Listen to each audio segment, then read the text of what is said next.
Sfilms165, tips, tricks, and techniques. Let's get to it, the history of the camera part 2. I'm Dan Milliken. We've talked about progressive film rate and interlaced film rate in part 1, and then we got to the roaring 1990s. A move towards increasing the quality of television was gaining a toehold, but what should the new standard be? Everyone agreed it would be called high definition or HD compared to standard definition or SD. Again, just like the RCA Philco battles of the 1930s, Sony and Panasonic squared off, each pushing their own standard.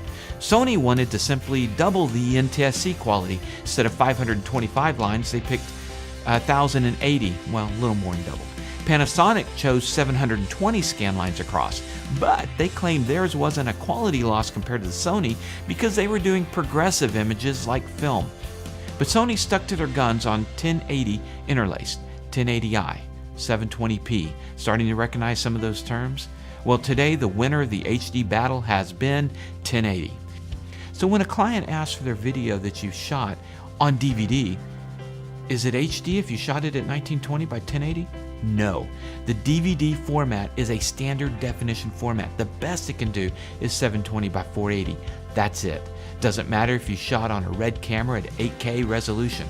To output your file for the DVD authoring, it will be at best 720 by 480. Now you can play high def from Blu-ray discs, but most clients today need delivery of their video as a file, whether uploaded to a service like WeTransfer, Dropbox, or Box, or placed on YouTube or Vimeo, or copied onto their thumb drive. They just need the file.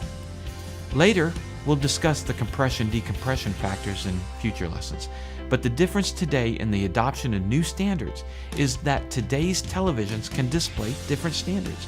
So multiple choices are being offered, and the cameras have continued to get better. Cameras have been shooting 4K for some time, so roughly 4,000 columns across by roughly 2,000 rows. Why not go ahead and create televisions that can view this jump in quality?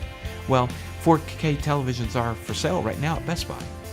Why is this history lesson irrelevant? Today's cameras have all sorts of settings for file size, frame rates. It's important to know what each of them does.